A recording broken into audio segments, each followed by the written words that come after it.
మన ప్రభు అయిన యేసుక్రీస్తు వారి యొక్క పరిశుద్ధమైనటువంటి ప్రశస్తమైనటువంటి నామములో ప్రతి బుధవారము సాయంత్రకాల సమయమందు సంఘములో జరిపించబడుతున్నటువంటి బైబిల్ స్టడీకి ప్రభు బిడ్డలుగా కూడిచ్చినటువంటి మీకును, లైవ్లో వీక్షిస్తున్న బిడ్డలకును, శబ్ద తరంగాల ద్వారా ఆలకిస్తున్న బిడ్డలకును ప్రభు పేరిట మీకు వందనములు, ప్రభు పేరిట మీకు శుభములు తెలియజేస్తూ ఉన్నాను.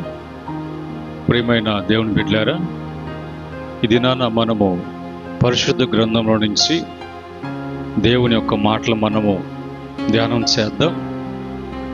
మరి మత్తయి సువార్త 11వ అధ్యాయము 28వ వచనంలో ఉన్నటువంటి మాటను చదువుకొని ప్రభు సహాయం కొరకు మనం ప్రార్థన చేసి ప్రార్థనా పూర్వకంగా మనము వాక్యాన్ని ధ్యానం చేద్దాం.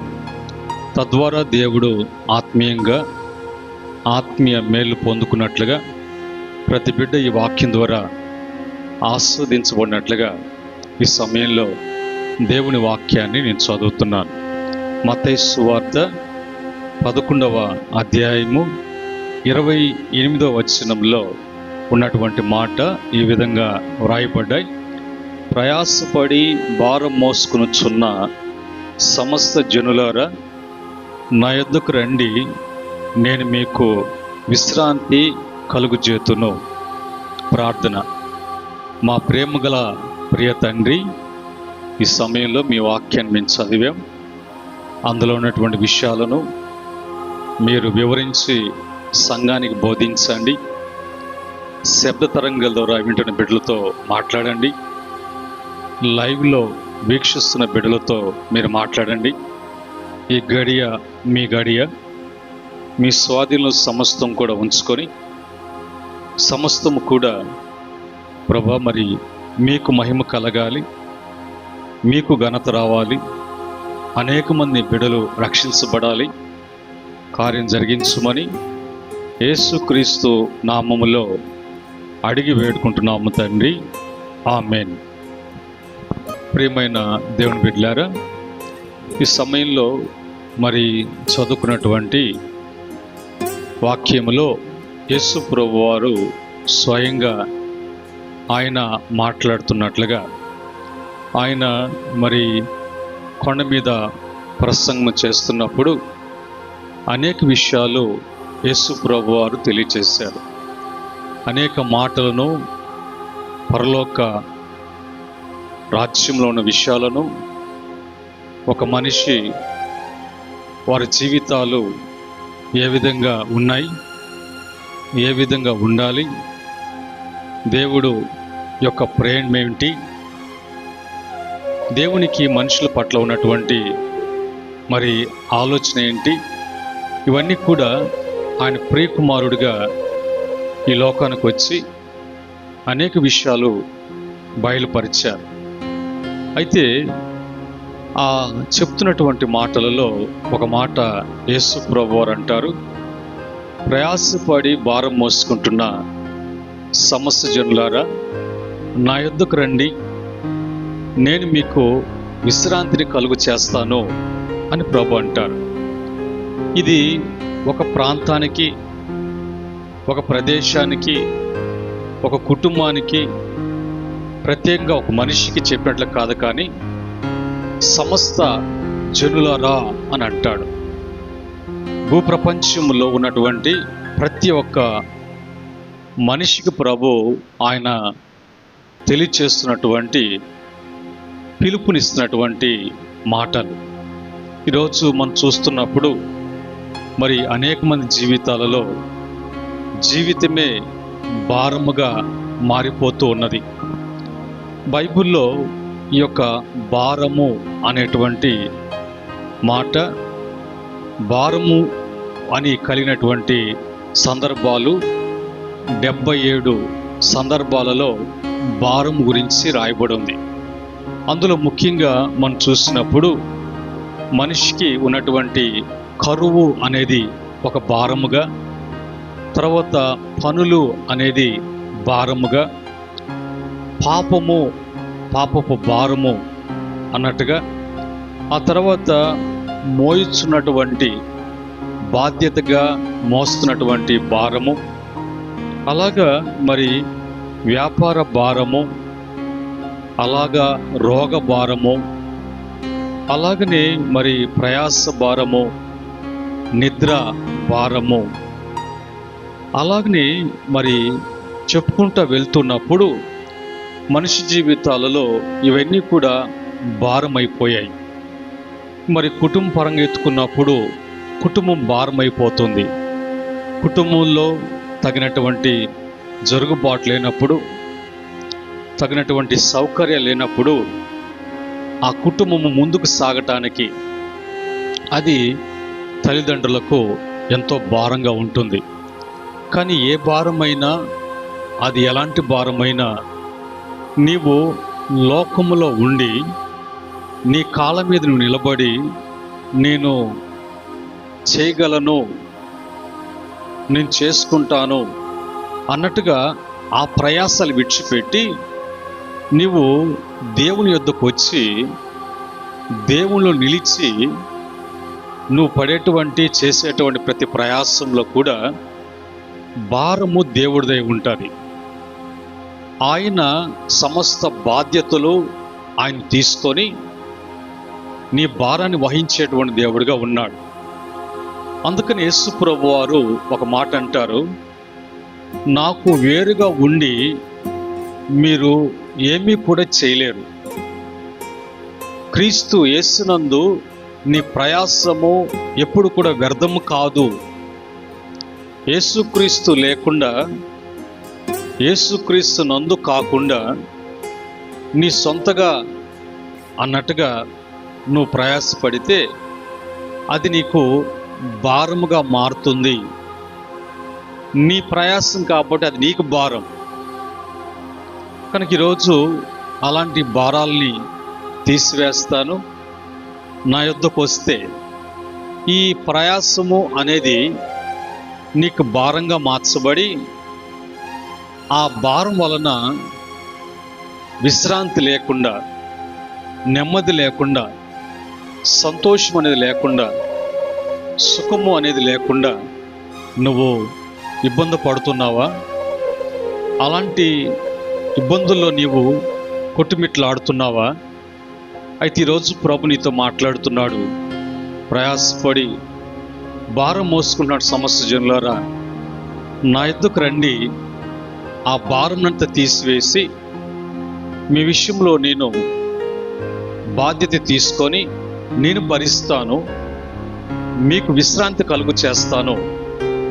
ఒక సందర్భంలో మోషే దేవుని మాట చొప్పున ఐగుప్తు నుంచి ఇశ్రాయేలు ప్రజలు విడిపించి అతను ప్రయాణం చేస్తున్నప్పుడు 25 లక్షల మంది, ఇంచుమించుగా 25 లక్షల మందిని ఆయన నడిపించుకుంటూ వెళ్తున్నప్పుడు ఆ యొక్క విషయం కాడికి వచ్చినప్పుడు ప్రతిరోజు కూడా వాళ్ళలో ఉన్నటువంటి వివాదము అది పెద్ద భారం అయిపోయింది. వారిని నడిపించే విషయంలో చాలా భారం అనిపించింది. ఆ 25 లక్షల మంది ఒకరున్నట్లుగా ఒకరుండేటువంటి వారు కాదు. వాళ్ళలో భేదాభిప్రాయాలు, వాళ్ళకి వసతుల విషయంలోకి వచ్చినప్పుడు సనుగుడు గొనుగుళ్ళు, వీటన్ని విషయంలో మోషే భక్తుడు ఆలోచన చేశాడు. ఆ తర్వాత అంటాడు, ప్రభువా, మీ సన్నిధి నాతో కూడా కానీ రాకపోతే నేను ముందుకు వెళ్ళలేను, వీరిని ముందుకు తీసుకువెళ్ళలేను. కనుక మీరు మాతో ఉన్నారని, మీరు మాతో కూడా వస్తున్నారని, మీ సన్నిధి మాకు తోడుగా ఉన్నదని మాకు రుజువుపరచబడితే, అది మాకు తెలియచేస్తే, ఆ విధంగా మీరు మాతో కూడా మీరు వస్తే అప్పుడు మేము బయలుదేరతాం. లేదంటే మేము కథలు కూడా కదలమన్నప్పుడు అతని యొక్క ప్రయాస, అతని యొక్క భారము, అతను ఒక బాధ్యతగా చేస్తున్నటువంటి దేవుని పనిని బట్టి ప్రభు అంటారు, ఇదిగో మోషే, ఇక నువ్వు ప్రయాసపడాల్సిన అవసరం లేదు, నా సన్నిధి మీకు తోడుగా వస్తుంది, నేను విశ్రాంతి కలుగు చేస్తాను అనే సందర్భాన్ని ప్రభు అక్కడ మాట్లాడతాడు.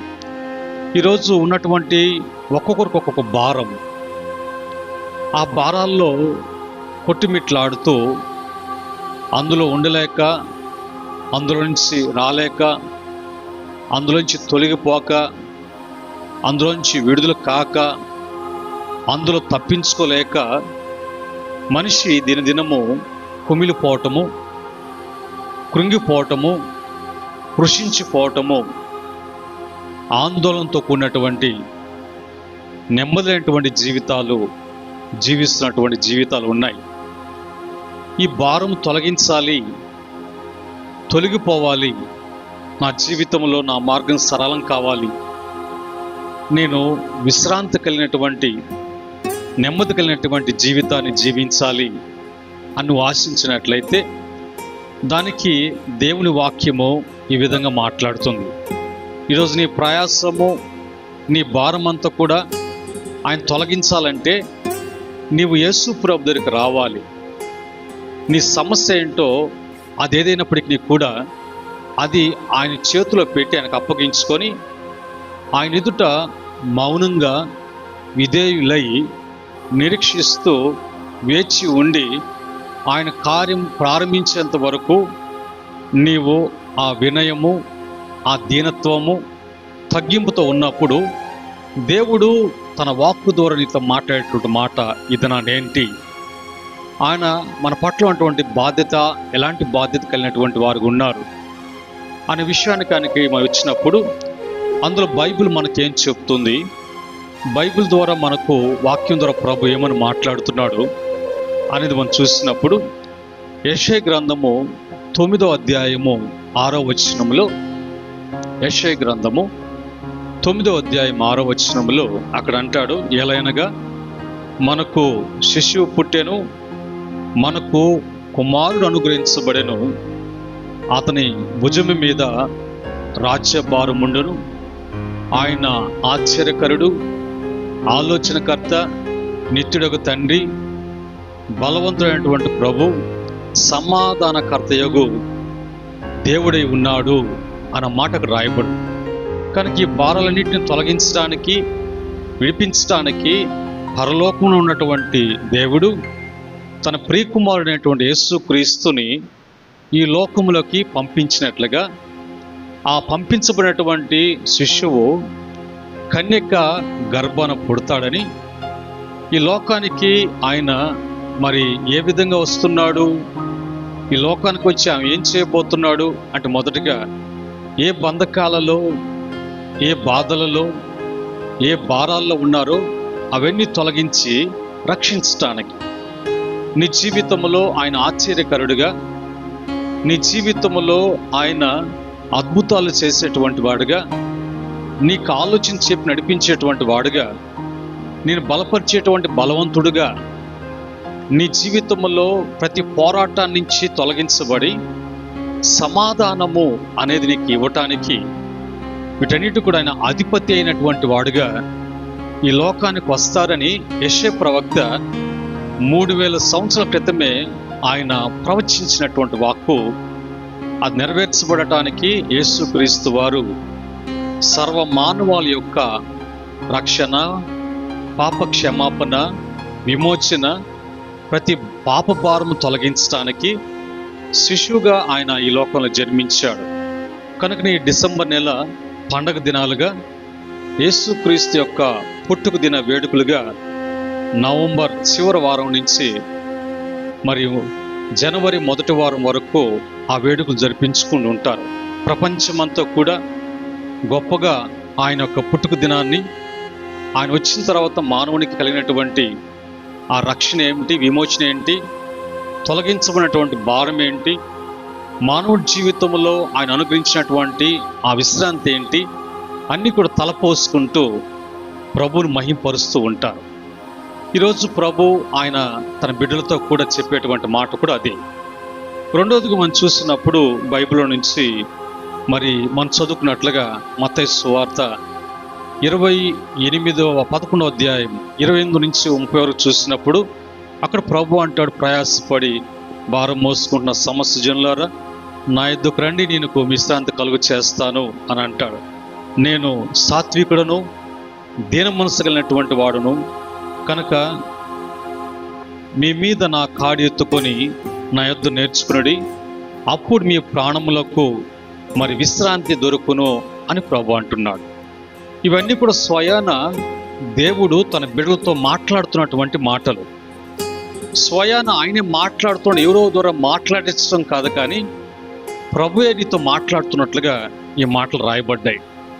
ఆ క్రమంలో మరి ముందుకు వచ్చినప్పుడు యెషయా గ్రంథం 46వ అధ్యాయం 4వ వచనంలో ఆయన అంటాడు, నేను పుట్టించినటువంటి వాడిని నేనే, తల్లి గర్భంలో ఉండగా నా హస్తములు నేను రూపించాయి. తల్లి గర్భంలో నుంచి నువ్వు బయటకు వచ్చినప్పటి నుంచి నేను సంకనెత్తుకొని నడిపించేటువంటి దేవుడిగా నడిపిస్తాను.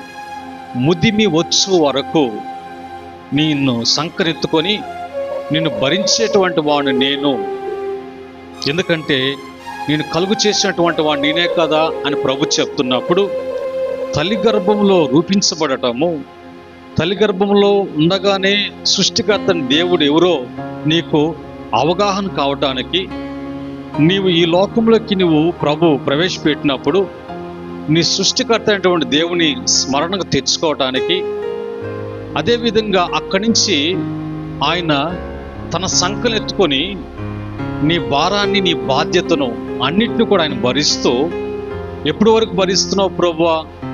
ముదిమి వచ్చు వరకు. నువ్వు నిండు వృద్ధాప్యంలోకి వస్తావు కదా, నడవలేక ఒక కర్ర సపోర్ట్ కానీ ఒక మనిషి సపోర్టు అని కోరుకుంటావు కదా, ఇంకా చివరికి నేను ఇంక లేలేను, నడవలేను, ఏమీ కూడా చేసుకోలేను అని నీ ఆలోచన. కానీ ప్రభు అనేదంటే నీవు ముదిమి వచ్చు వరకు ఈ లోకములో నీ యాత్ర ముగించుకొని నా యొద్ద వచ్చేంత వరకు, పుట్టిన మొదలుకొని తిరిగి నా యొద్దకు వచ్చేంత వరకు నేను భరిస్తున్నాను. నేను సంకనెత్తుకొని భరిస్తూ నేను నడిపిస్తూ ఉన్నాను అనేది నువ్వు తెలుసుకోవాలి. అలాగ ప్రభు తన బిడ్డల విషయాలలో ఆయన కార్యం చేస్తున్నాడు. ఇవన్నీ కూడా మనం ధైర్యపరచడానికి, మన జీవితంలో కలవరాలు కలిగించేటువంటి సాతాను యొక్క కుయుక్తుల నుంచి బయటపడటానికి ప్రభు ఈ రాత్రికాలం మందు ఈ మాటల ద్వారా నేను ధైర్యపరచడానికి, బలపరచడానికి, తిరిగి నీ జీవితంలో ఒక నిరీక్షణను, తిరిగి నువ్వు బలపడటానికి, నువ్వు సంతోషించడానికి, దేవుని యందు విశ్రాంతి కలిగి ఉండటానికి ఈ యొక్క సాయంత్రకాల సమయం మందు ఈ బైబిల్ స్టడీ ద్వారా నీతో మాట్లాడుతున్నాడు ప్రభు. అలాగే మనం చూసినప్పుడు మరి కీర్తన 22వ కీర్తన 8వ చరణంలో అంటాడు, యెహోవా మీద నీ భారమును మోపము, ఆయన వానిని విడిపించునేమో, ఆయనకు ఇష్టడు గనక ఆయన వానిని తప్పించునేమో. అక్కడ ఒక మాట మనం అర్థం చేసుకోవాలి, నీ భారము ఆయన మీద మోపాలి. నీకున్నటువంటి ఆ భారం ఏంటో, కష్టమేంటో, ఆ శ్రమ ఏంటో ఆయన మీద నువ్వు మోపాలి, ఆయనకు అప్పగించుకోవాలి. నేను చేయగలను, నేను చేస్తాను, నేను అనే మాటను పక్కన పెట్టి దేవునికి అప్పగించు. అలాగనే మరి సామెతల గ్రంథం 16వ అధ్యాయం 3వ వచనంలో కూడా, నీ పనుల భారము యెహోవా మీద నుంచుము, అప్పుడు నీ ఉద్దేశములు ఆయన సఫలపరుస్తాడు. నీ పనుల భారము యెహోవా మీద మోపము, అప్పగించుము. అప్పుడు నీవు ఏది అనుకుంటున్నావో నీ ఉద్దేశాన్ని ఆయన సఫలపరచాలి. నువ్వు సఫలపరచుకోలేవు. దేవునికి, సృష్టికర్త అయిన దేవునికి సమస్తము సాధ్యం. ఆయన సఫలపరిచే దేవుడు. ఆ సఫలపరిచే దేవుడి దగ్గరికి రాకుండా నీ భారం ఏంటో, అక్కడ పనుల భారం ఉంది, నువ్వు ఆయనకు అప్పగించుకో, ఆయన మీద మోపు. అప్పుడు ప్రభు నీ ఉద్దేశాలను ఆయన సఫలపరుస్తాడు. నీకై నువ్వు ఆలోచించుకొని, నీకై నువ్వు చేసుకొని అన్నిట్లో నష్టపోయి, అన్నిట్లో ఓటమి, నష్టము, చివరికి 2 చేతులు పైకెత్తేటువంటి ఒట్టి చేతులతో ఒట్టివాడుగా కనిపించి, పైగా చేసినటువంటి పనులు బట్టి ఉన్నటువంటి అప్పులు, ఉన్నటువంటి పోరాటాలు, వాటి వల్ల మనశ్శాంతి లేకుండా దేహము అనారోగ్యం పాలు కావటానికి రాత్రుల పూట నిద్ర పట్టకుండా ఎన్నెన్నో అవస్థలు పడకుండా రా, ప్రభు పిలుస్తున్నాడు. ఆయన శాశ్వతమైనటువంటి ప్రేమతో నిన్ను ప్రేమిస్తున్నాడు. ఆయన విడువక కృప చూపించే దేవుడు. నిన్ను క్షమించటానికి, నీ బలహీనతల్ని నుంచి విడిపించటానికి, నిన్ను క్షమించి ఆయన నిన్ను స్వీకరించడానికి ప్రభు ఇష్టపడుతున్నాడు. అలాంటప్పుడు నువ్వెందుకు దూరంగా ఉంటూ ఏదేదో ఆలోచన చేస్తూ ఇంకొక ప్రయత్నం చేస్తే అని అప్పు మీద అప్పు, సమస్య మీద సమస్య, భారం మీద భారం పెరగటం, పెంచుకోవటం ఎందుకు? నీకు ఇదే అనుకూలమైన సమయం. నేడే నీకు రక్షణ దినమని ప్రభు వాక్యం నీతో మాట్లాడలేదా?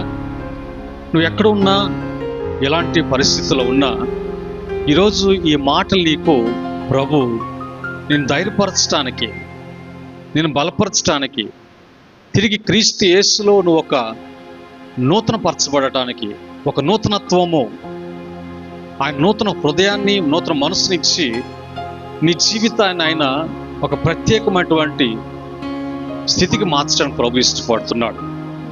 అలాంటి ప్రేమగల దేవుడు, అలాంటి కృపగల దేవుడు మరి నిన్ను ఆ విధంగా పిలుస్తూ ఉండగా ఎందుకు నిర్లక్ష్యం చేస్తున్నావు?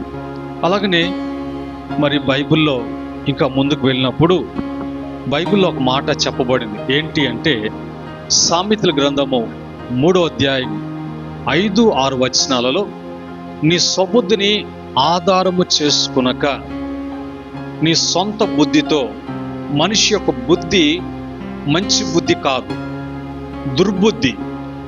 దేవుని వలన దేవుడు కలుగు చేసేటువంటి బుద్ధి మంచి బుద్ధి. కనుక నీ సొంత బుద్ధి దుర్బుద్ధితో కాకుండా నీ స్వబుద్ధిని ఆధారంగా చేసుకునక నీ ప్రవర్తన అంతట్లో కూడా ఆయన అధికారానికి ఒప్పుకొనుము. ఆయన అధికారై ఉండాలి, యజమానుడై ఉండాలి. నీ ప్రతి విషయంలో ఆయన జోక్యం చేసుకొని ఆయన జరిగించాలి. నీ ఆలోచనలో నీ ఉద్దేశాలని, నీ బుద్ధిని పక్కన పెట్టు. అప్పుడు నీ త్రోవలు అవి సరళం చేయబడతాయి. సరళం చేయబడినటువంటి త్రోవలు, ఇప్పటి వరకు ఎన్ని త్రోవలు మూయబడ్డాయో, ఎట్టు పోవాలో దిక్కు తోచక ఉన్న చోట్ల నిలిచిపోయి ప్రలాపిస్తున్నావా? ఏమి చేయాలా అనేది నీకు ఆలోచనకు రాక సతమతం అవుతున్నావా? అయితే నీ సొంత బుద్ధితో చేసినటువంటి పనులు ప్రభు దగ్గర ఒప్పుకో, ప్రభుకు చెప్పుకో. ఆయన నీ జీవితంలో జోక్యం చేసుకొని నీ మార్గం సరళం చేస్తూ ఆయనే చేపట్టుకు నడిపించే దేవుడిగా ఉన్నాడు. ఆయన చేపట్టుకు నడిపిస్తున్నప్పుడు నువ్వు పడినా కృంగిపోవు, కానీ తిరిగి లేవనెత్తబడి ఆయనతో కూడా సంతోషముగా ముందుకు సాగగలవు. ఆ దేవుని కృప. అలాగనే మరి ఫిలిప్పీ పత్రికలో కూడా ఒక మాట రాయబడి ఉంది. ఫిలిప్పీ పత్రిక 4వ అధ్యాయం 6-7 విషయాల్లో, దేని గురించి కూడా నువ్వు చింతించొద్దు, నీ చింత యావత్తు ప్రార్థన విజ్ఞాపన ద్వారా కృతజ్ఞతాపూర్వకంగా నీ దేవునికి విన్నపించుకో. దేవునికి తెలియచే సమస్త జ్ఞానం మించిన దేవుని సమాధానము నీకు, నీ కుటుంబానికి ఆయన అనుగ్రహించి వాటన్నిటిని కూడా పరిష్కరించేవాడు ఆయనే. ఇప్పుడు నువ్వు మరి నిండా మునిగిపోయి, కాళ్ళ వరకు అయితే పర్వాలేదు, మోకాళ్ళ వరకు అయితే పర్వాలేదు, నడుము వరకు అయితే పర్వాలేదు, నీవు కుతికి వరకు మునిగిపోయి ఇప్పుడు నేను పైకి రావాలా అని రాలేక ఉన్నటువంటి ఊపిలు చాలా ఉంటాయి. నిండా మునిగిపోయినటువంటి పరిస్థితి. నువ్వు పిలిచేది, కేక వేసేది పక్కనోడు కూడా కనిపించినటువంటి ఊబిలో ఉన్నావు. ఆ ఊబి నుంచి విడిపించగలిగినటువంటి వాడు, పైకి లేవనెత్తగలిగినటువంటి వాడు ప్రభు అయిన యేసుక్రీస్తు వారు తప్ప ఎవరు కూడా చేయలేరు. అందుకనే మరి దేని గురించి చింతించొద్దు, దేవుడే నీ గురించి చింతిస్తున్నాడు, దేవుడు నిన్ను లక్ష్యం చేస్తున్నాడు, అది నువ్వు గ్రహించాలి. ఆ క్రమంలో మరి హెబ్రీ పత్రిక 1:2 చూసినప్పుడు ఇంత గొప్ప సాక్ష్య సమూహము మేఘము వల్లే మనల్ని ఆవరించి ఉండగా అని అంటాడు. కనుక మనలో సులువుగా చిక్కులు పెట్టేటువంటి పాపం ఏంటో, సులువుగా మనము దేంట్లో చిక్కుపోతున్నామో వాటిని విడిచిపెట్టాలంటే, సులువుగా చిక్కులు పెట్టేటువంటి వాటిలో నువ్వు చిక్కుకొని ఉండకుండా ఉండాలంటే విశ్వాసకర్త దాన్ని కొనసాగించు యేసు వైపు నువ్వు చూసినప్పుడు నీ జీవితంలో నీవు వేటిలో కూడా చిక్కుకొనక ప్రభు ఆయన నేను ముందుకి నడిపించడానికి ఆయన దహించు అగ్నిగా నీకున్నాడు. ఆయన అంటాడు, అపాయమేమీ రాదు, ఏ తెగులు నీ గుడారము సమీపించదు. ఎందుకంటే నువ్వు నమ్మినటువంటి దేవుడు గొప్పవాడు. ఆయన పేరు రక్షకుడు. రక్షకుడు అనగా యేసు, యేసు అనగా రక్షకుడు. కనుక ఈరోజు ప్రియమైన దేవుని బిడ్డలారా, ఈ మాటలను బట్టి నువ్వు ఎలాంటి ప్రయాసాల్లో ఉన్నావు, ఎలాంటి భారాలు భరిస్తున్నావు. 77 రకాల భారాలు ఉన్నాయి బైబిల్లో. వాటిల్లో ఉన్నటువంటి భారాలు కొన్ని చెప్పుకున్నాం. కరువు భారమని, అప్పుల భారమని, రోగ భారమని, పాప భారమని, ఇంకా చెప్పుకుంటూ పోతే పనుల భారమని, ఇంకా ప్రయాస భారమని, నిద్ర భారమని, ఇంకా అనేకమంది ఉన్నాయి. ఇవన్నీ కూడా మనకు భారంగా మనల్ని అణిచివేయటానికి, మనల్ని కృంగదీయటానికి, ఇవి మనల్ని ఆవరించడానికి ప్రయత్నం చేస్తున్నాయి. అందుకు ప్రభు వాక్యాన్ని హెచ్చరిస్తుంది, ప్రయాసపడి భారం మోసుకుంటున్న సమస్త జనులారా నా యొద్దకు రండి. మీరు ఎక్కడెక్కడికో పోబాకండి, ఏదేదో ఆలోచన చేయబాకండి, అదంతా కూడా వ్యర్థం. సృష్టికర్త నేను, సృజించినటువంటి వాడు నేను కలుగు చేసిన కాబట్టి దాన్ని పరిష్కారం చేయగలిగినటువంటి వాడు కూడా నేనే. మీరు ఎక్కడో పోయి ఏదో చేసుకొని, ఏదో అండదండలు చూసుకొని ఒకవేళ ఉప్పొంగిపోతూ అతిశయిస్తే అక్కడ నష్టపోయేది నీవే. వాళ్ళు నష్టపరిచేవాళ్ళు స్వార్థప్రియులు. నువ్వేదో ఖర్చు పెట్టకపోతే, ఏది ఇవ్వకపోతే వాళ్ళకి ఏదో ఒక విధంగా నిన్ను వాడుకునేటువంటి విధానంలో ఆలోచన చేస్తారో, నీకు ఇచ్చకపు మాటలు చెప్తారు, తీయటి మాటలు చెప్తారు.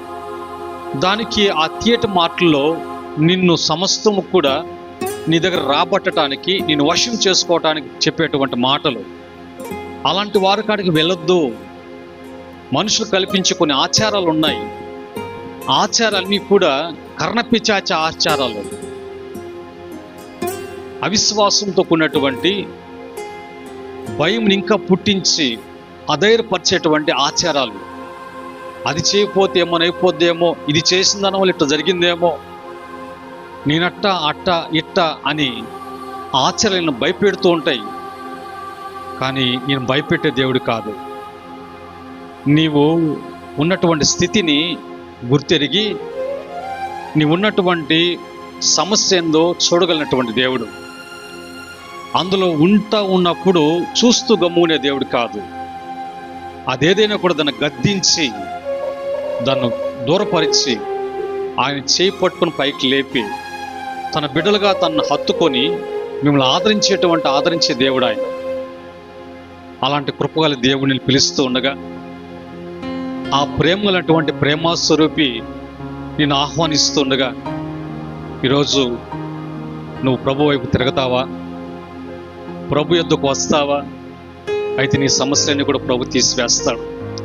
నీ భారాలన్నీ కూడా తొలగించేసి, నీ కుటుంబ భారాలన్నీ తొలగించేసి ప్రభు తిరిగి నిన్ను ఆయన స్వతంత్రులుగా చేయటానికి, సంతోషించేటువంటి వారుగా చేయటానికి, నీ యొక్క మార్గము సరళం చేస్తూ నీకు విశ్రాంతి నెమ్మదిని కలుగు చేయడానికి ప్రభు ఇష్టపడుతున్నాడు. ఇటు మాటలు నీకును మీ ప్రాంతాలకును మీ ప్రాంతాలు నివసిస్తున్న కుటుంబాలకును కుటుంబ సభ్యులకు ఆశీర్వాదకరంగా దీవెనకరంగా ప్రభు మార్చునుగాక. ఆమేన్. నేను ప్రార్థన చేస్తున్నాను మీ కొరకు, మీ అందరి కొరకు. నేను ప్రార్థన చేస్తుండగా నువ్వు ఎక్కడున్నా సరే ఏకీభవించు. భారము తొలగించే దేవుడు ఈరోజు నీ జీవితంలో కార్యం చేయబోతున్నాడు. నువ్వు ఉన్నటువంటి ఏ సమస్య అయినా సరే అందులోంచి విడిపించడానికి, లేవనెత్తడానికి, తిరిగి నేను స్థిరపరచడానికి, ధైర్యపరచడానికి, నేను నడిపించడానికి ఆయన సమర్థుడు. ఆయన సఫలపరిచే దేవుడు నీ జీవితంలో. ప్రార్థన. కృపా సత్య సంపూర్ణుడైనటువంటి మా తండ్రి, కృపతో మమ్మల్ని జ్ఞాపకం చేసుకుంటూ భూమి మీద కృపను చూపిస్తూ కృపాక్షేమములే మా వెంట వచ్చినట్లుగా చిరకాలము నీ పాద సన్నిధి మాకు అన్నట్లుగా ప్రభా ఈరోజు మీరు చెప్పినటువంటి భారాల గురించి, ఆ భారాల నుంచి ఏ విధంగా విడిపించబడాలి, తొలగించబడాలి ఆలోచన చేసినప్పుడు అందుకు పరిష్కారంగా మీ మాటల ద్వారా మీ బిడ్డలతో మీరు మాట్లాడారు. ఇందును బట్టి బిడ్డలు బలపరచబడటానికి, ఇందును బట్టి బిడ్డలు స్థిరపరచబడటానికి, తిరిగి లోకంలో నుంచి తమ హృదయాలు నీ వైపు త్రిప్పుకోవటానికి, నువ్వు క్షమించే దేవుడు కాదు ప్రభువా, నువ్వు రక్షించే దేవుడు కదా, మీ పాపాలను ఎన్నడూ కూడా జ్ఞాపకం చేసుకొని చెప్పిన దేవుడు కదా, బలహీనత నుంచి విడిపించి గొప్ప చేసే దేవుడు కాబట్టి నీ బిడ్డలు ఎక్కడ ఉండి మొరపెడుతున్నారో సంగమ్మగా ఇదిగో సమాజంలో ఉంటూ, లైవ్లో ఉంటూ బిడ్డలు నేను ప్రార్థన చేస్తుండగా భారాలను తొలగించి క్రీస్తు యేసునందు నూతన సృష్టిగా మార్చి ఒక గొప్ప స్థితి ఇచ్చి బిడ్డలకు శాంతినిచ్చి జీవింపచేయమని యేసుక్రీస్తు నామములో అడిగి వేడుకుంటున్నాము తండ్రి. ఆమేన్. పరమ తండ్రి దేవుని ప్రేమ, రక్షకుడైనటువంటి యేసుక్రీస్తు కృప, పరిశుద్ధాత్మ యొక్క నేను సహవాసం, కాపుదల లైవ్లో వీక్షిస్తున్న బిడ్డలకును, శబ్ద తరంగాల ద్వారా వింటున్న ప్రాంత ప్రజలకును, సంగముగా కూడిచిన బిడ్డలకును, సకల పరిశుద్ధులకును ఆయన దాసులకును సదా తోడై నడిపించునుగాక. ఆమేన్. దేవుడు మిమ్ములను మీ కుటుంబాలను అన్ని విషయాల్లో దీవించి ఆస్వాదించి వర్ధిలింపచేయునుగాక. ఆమేన్.